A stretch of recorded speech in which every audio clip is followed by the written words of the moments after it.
Hello friends, welcome to my channel. কেমন আছেন সবাই? আশা করি ভালো আছেন। তো আজ আমি আপনাদের তৈরি করে দেখাবো মুড়ি দিয়ে মজাদার একটি নাস্তা। যখন হঠাৎ খুব বেশি খিদে পাই তখন মাথায় আসে না যে কি বানাবো। আর মুড়ি তো কম বেশি সবার ঘরেই থাকে, তখন আপনারা মুড়ি দিয়ে এই নাস্তাটি ঝটপট বানিয়ে নিতে পারেন। একদমই কম সময় লাগে এই নাস্তাটি বানাতে। ঘরে থাকা মাত্র সামান্য কিছু উপকরণ দিয়ে আমি আজ এই নাস্তাটি তৈরি করে দেখাবো। আশা করছি আমার আজকের এই ভিডিওটি আপনাদের ভালো লাগবে। তাহলে চলুন স্টার্ট করা যাক। তো সবার প্রথমে এখানে আমি নিয়ে নিচ্ছি মুড়ি। তো এখানে আমি মেজারমেন্ট কাপের 3 কাপ নিয়ে নিচ্ছি মুড়ি। তো আমি এখানে মচমচে মুড়িটা নিয়েছি। আপনারা চাইলে যে মুড়িগুলো নরম হয়ে যায় সেটা দিয়েও এই রেসিপিটা তৈরি করতে পারেন। এখন মুড়িগুলোকে আমি জল দিয়ে কিছুটা ধুয়ে নেব, মানে মুড়িগুলোকে আমি কিছুটা নরম করে নেব। তো এখানে আমি জল দিয়ে দেখুন মুড়িগুলোকে এরকম হালকা হাতে কিছুটা ধুয়ে নিচ্ছি। এতে করে মুড়িটা খুব বেশি নরম হয়ে যাবে আর রাস্তাটা তৈরি করতে সুবিধা হবে। তো এগুলো আমার ধোয়া হয়ে গিয়েছে। এখন আমি জল ছেঁকে মুড়িগুলোকে একটা প্লেটের মধ্যে উঠিয়ে নেব। তো যতটা সম্ভব জল ঝরানো যায় ততটা সম্ভব জল ঝরিয়ে আমি মুড়িগুলোকে একটা প্লেটের মধ্যে উঠিয়ে নিচ্ছি। তো দেখুন সবগুলো মুড়ি আমি উঠিয়ে নিয়েছি আর মুড়িগুলো অনেকটাই নরম হয়ে গিয়েছে। মুড়িগুলোকে আমি একটা সাইডে রেখে দিচ্ছি। আর এইখানে নিয়েছি আমি একটা মিডিয়াম সাইজের আলুর খোসাটাকে ছাড়িয়ে আমি আলুটাকে খুব ভালো করে ধুয়ে নিয়েছি। এখন আমি আলুটাকে গ্রেট করে নেব। এখানে একটা গ্রেটারের ছোট অংশটার সাহায্যে আমি আলুটাকে খুব ভালো করে গ্রেট করে নিচ্ছি। তো দেখুন আলুটাকে আমি খুব ভালো করে গ্রেট করে নিয়েছি। এখন আমি আলুর মধ্যে জল দিয়ে দিলাম। আলুটাকে আমি 2 থেকে 3 বার খুব ভালো করে ধুয়ে নেব। আলুটাকে এ পর্যায়ে ধুয়ে না নিলে দেখা যাবে যে আলুর কষে আলুটা কালো হয়ে যাবে। তো আমি আলুটাকে 2 থেকে 3 বার খুব ভালো করে ধুয়ে নিয়েছি পরিষ্কার করে। এখন আমি যে মুড়িগুলোকে ধুয়ে রেখেছিলাম তার মধ্যে এই গ্রেট করা আলুটাকে আমি দিয়ে দিচ্ছি। তারপর এখানে আমি নিয়েছি পেঁয়াজ কুচি। একটা মিডিয়াম সাইজের পেঁয়াজকে আমি এরকম কুচি করে কেটে নিয়েছি, সেটা দিয়ে দিলাম। তারপর এখানে নিয়েছি কাঁচামরিচ কুচি, 4-5টা কাঁচামরিচকে আমি কুচি করে নিয়েছি, সেটা দিয়ে দিচ্ছি কিছুটা ধনিয়া পাতা কুচি।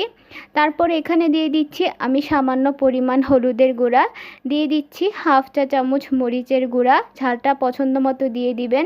দিয়ে দিচ্ছি সামান্য জিরার গুঁড়া, দিয়ে দিচ্ছি 1/2 চা চামচ চাট মশলা, আর সবশেষে দিয়ে দিচ্ছি আমি স্বাদ মতো লবণ। তো বাটিটা আমার ছোট মনে হচ্ছে তাই আমি এই মুড়িগুলোকে অন্য একটা বাটিতে নিয়ে নিচ্ছি। এখন আমি এর মধ্যে দিয়ে দিচ্ছি চালের গুঁড়া। তো চালের গুঁড়া আমি এখানে দিয়ে দিচ্ছি 2 চা চামচ। তারপর এখানে আমি বাইন্ডিংয়ের জন্য দিয়ে দিচ্ছি বেসন। তো এখানে আমি বেসন দিয়ে দিচ্ছি 4 থেকে 5 চামচ।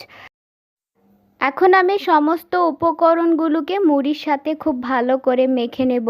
তো প্রথম পর্যায়ে আমি এখানে জল দেব না। কিছুটা মাখার পর যখন দেখবেন যে এখানে জলের প্রয়োজন হবে তখন আমি এখানে জল দিয়ে নেব। তো এখানে খুব বেশি জল দেওয়া যাবে না, সামান্য পরিমাণ জল দিয়ে এটাকে মেখে নিতে হবে। তো এটাকে একটা ডোয়ের মতো তৈরি করে নিতে হবে। তো দেখুন আমি এটাকে খুব সুন্দরভাবে হাত দিয়ে মেখে নিচ্ছি। তো এটা আমার খুব সুন্দরভাবে মাখা হয়ে গিয়েছে। এখন আমি এর থেকে কিছুটা মুড়ির পুর নিয়ে এটাকে আমি একটা শেপ দিয়ে দিব। তো এটাকে হাতের সাহায্যে এরকম গোল করে তারপর এটাকে চেপে চেপে এরকম করে শেপ দিয়ে নেব। তো এটাকে আপনারা কাটলেটের শেপও দিতে পারেন, নয়তো গোল শেপও দিতে পারেন, নয়তো লম্বা করে শেপও করে নিতে। তো আমি এইরকম শেপ করে এখানে মুড়ির চকে বানিয়ে নিচ্ছি। একদমই সহজ তৈরি করা আর খেতে তো দুর্দান্ত স্বাদের হয়ে থাকে। হঠাৎ কিছু খেতে মনে চাইলে আপনারা এইভাবে মুড়ি দিয়ে এই কাটলেটটি তৈরি করে নিতে পারেন। আপনারা এটাকে মুড়ির কাটলেটও বলতে পারেন, নয়তো মুড়ির চপও বলতে পারেন। আর ঘরে থাকা সামান্য উপকরণ দিয়ে এই রেসিপিটা কত সহজে তৈরি হয়ে যায় আপনারা তো নিজেই দেখতে পাচ্ছেন। তো একইভাবে আমি আরও একটা বানিয়ে নিলাম আর একইভাবে আমি বাকি সবগুলোর মুড়ির চপকেও বানিয়ে নিয়েছি। দেখুন দেখতে কতটা সুন্দর লাগছে। এখন এই মুড়ির চপগুলোকে আমি তেলের মধ্যে ভেজে নেব। চুলায় একটি প্যান বসিয়ে তার মধ্যে দিয়ে দিচ্ছি আমি পর্যাপ্ত পরিমাণ সয়াবিন তেল। এখন তেলটা যখন খুব ভালোভাবে গরম হয়ে যাবে তখন আমি এর মধ্যে মুড়ির যে চপগুলো রয়েছে সেগুলোকে দিয়ে দেব। তো প্রথম অবস্থায় গ্যাসের ফ্লেমটাকে অবশ্যই বাড়িয়ে দিতে হবে। চপগুলোকে দেওয়ার পর গ্যাসের আঁচটাকে মিডিয়ামে করে দিয়ে এগুলোকে ভেজে নিতে হবে। একেবারে হাই ফ্লেমে এগুলোকে ভাজা যাবে না, আর একেবারে লো ফ্লেমেও ভাজা যাবে না। হাই ফ্লেমে ভাজতে গেলে দেখা যাবে যে উপরটা খুব তাড়াতাড়ি কালার চলে আসবে আর ভিতরটা কাঁচা থেকে যাবে। তারপর এভাবে উল্টে পাল্টে কিছুটা সময় নিয়ে এই মুড়ির চপগুলোকে ভেজে নিতে হবে। এতে করে এটা খুব সুন্দরভাবে উপর থেকে ভিতর থেকে সব দিক থেকে এটা ভাজা হয়ে যাবে আর অনেকটাই মুচমুচে হবে। তো দেখুন আমি উল্টে পাল্টে এটাকে সুন্দর কালার করে ভেজে নিচ্ছি। তো মুড়ির এই চপগুলো আমার খুব সুন্দর কালার চলে এসেছে, এগুলো আমার ভাজা হয়ে গিয়েছে। এখন এইগুলোকে আমি তেল ছেঁকে উঠিয়ে নিব। একদমই সহজ একটি নাস্তা, চটজলদি তৈরি হয়ে যায়।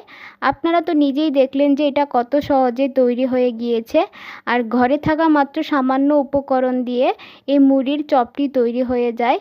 তো একটা মুড়ির চপ আমি আপনাদের ভেঙে দেখাচ্ছি। দেখুন ভিতরটা কতটা সুন্দরভাবে কুক হয়েছে আর দারুণ মুচমুচে হয়েছে। তো আমার আজকের এই মুড়ির নাস্তার রেসিপিটি আপনাদের কেমন লেগেছে অবশ্যই আমাকে কমেন্ট বক্সে জানাবেন।